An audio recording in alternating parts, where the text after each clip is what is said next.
Exemplo 2. No exemplo 2, então, pede para encontrar o fluxo do rotacional de f, dado dessa maneira, né, com coordenadas y ao cubo, x ao cubo e e elevado a z, através da calota esférica dada por essa superfície aqui com a equação x² mais y² mais z² igual a 2, que é a esfera de raio raiz de 2, x² mais y² menor ou igual a 1, então isso aqui é o interior de uma circunferência no plano, né, XY com centro na origem raio 1 e o Z qualquer, então é um cilindro, e Z maior ou igual a zero, então só o que está acima do plano XY, tá?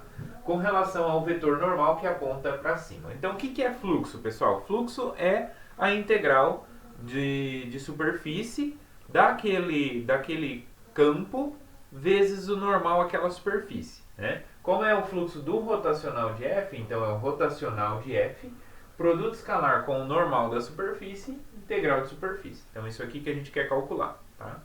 Muito bem. A ideia é que a gente aplique o teorema de Stokes. Para aplicar o teorema de Stokes, então a gente precisa entender quem é essa superfície. Então, quem é essa superfície, pessoal? Então, olhando aqui, analisando essa equação, então a gente tem x² mais y² mais z² igual a 2. Então, a equação de uma esfera de centro na origem e raio raiz de 2. Só que se a gente considerar z maior ou igual a zero, então a gente só vai ter a calota superior dessa esfera que a gente desenhou aqui, ó. Ok? Essa parte de fora aqui, ó. E essa equação, pessoal, x² mais y² menor ou igual a 1, nos dá um cilindro, né? Dado pela circunferência de centro na origem raio 1, tá? Esse primeiro raio, esse segundo raio aqui é 1, tá? Então essa intersecção, a superfície S é a intersecção dessas duas superfícies que nos dá essa aqui de cima, ó. Só esse chapéuzinho aqui de cima, tá? Cuja fronteira é essa circunferência aqui, ó, de centro no ponto 0,01 e raio 1. Então aqui esse pontinho aqui que é o centro dessa circunferência, ele tem coordenada 0, 0, 1. Okay? Essa é a altura aqui dessa circunferência, que esse é o bordo da circunferência S, né? Porque a gente precisa dessa parametrização, né? Então, quem é essa parametrização, né, orientada positivamente no sentido anti-horário? Né? Ela vai ser, então, cosseno t, seno t e o z na altura 1. Então, 1 com t variando de 0 até 2π. Tá? Então, essa aqui a gente tem. Então, pelo teorema de Stokes, então, por Stokes, o que a gente conclui por Stokes? Concluímos que a integral de superfície, né, esse fluxo que a gente quer calcular do rotacional, né, no sentido de fora da superfície S, né, então aqui é a superfície S, né, e aqui em azul é a curva gama. Então, o que a gente obtém? ds vai ser, então, pelo teorema de Stokes, isso vai ser a integral de linha sobre a curva gama do campo f dr. Né?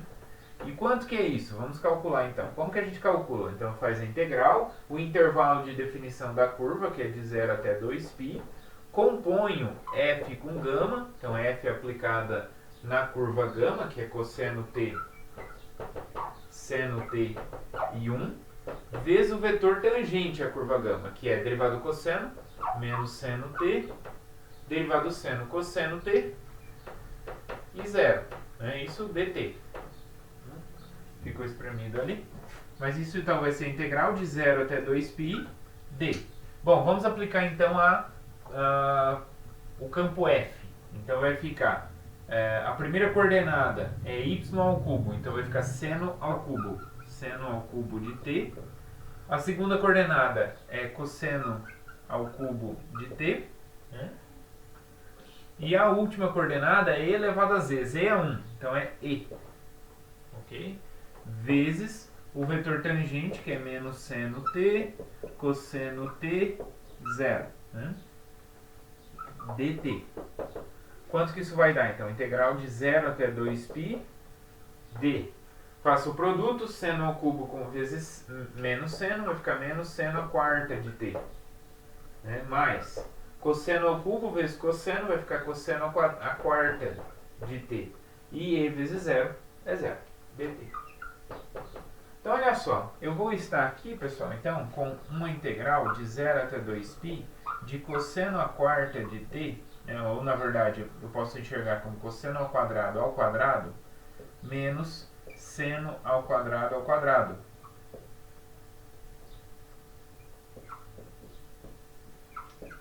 Ou seja, eu estou com diferença de quadrados, né? Se eu estou com uma diferença de quadrados, então eu posso escrever como produto da soma pela subtração, né? Então isso aqui eu posso escrever como cosseno ao quadrado de t menos seno ao quadrado de t vezes cosseno ao quadrado de t mais seno ao quadrado de t, dt. Mas quanto que é cosseno ao quadrado mais seno ao quadrado? É 1. Então isso aqui fica integral de 0 até 2π de cosseno ao quadrado de t menos seno ao quadrado de t dt. Só que agora a gente pode lembrar lá da regrinha da soma, né? Do cosseno da soma. Quanto que é cosseno? Lembra? Cosseno de A mais B. Quanto que era? Voltando lá nas regrinhas de trigonometria. Cosseno de A mais B é cossa A, cossa B, troca sinal sem saber, né?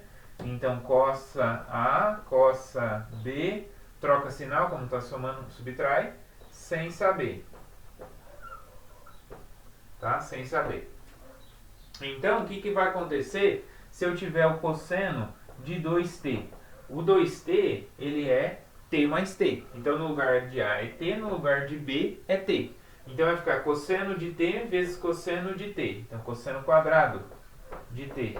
Seno de t vezes seno de t, então vai ficar seno ao quadrado de t. Então, cosseno ao quadrado de t menos seno ao quadrado de t pode ser escrito como cosseno de 2t. Então, isso aqui é integral de 0 até 2π de cosseno de 2t dt.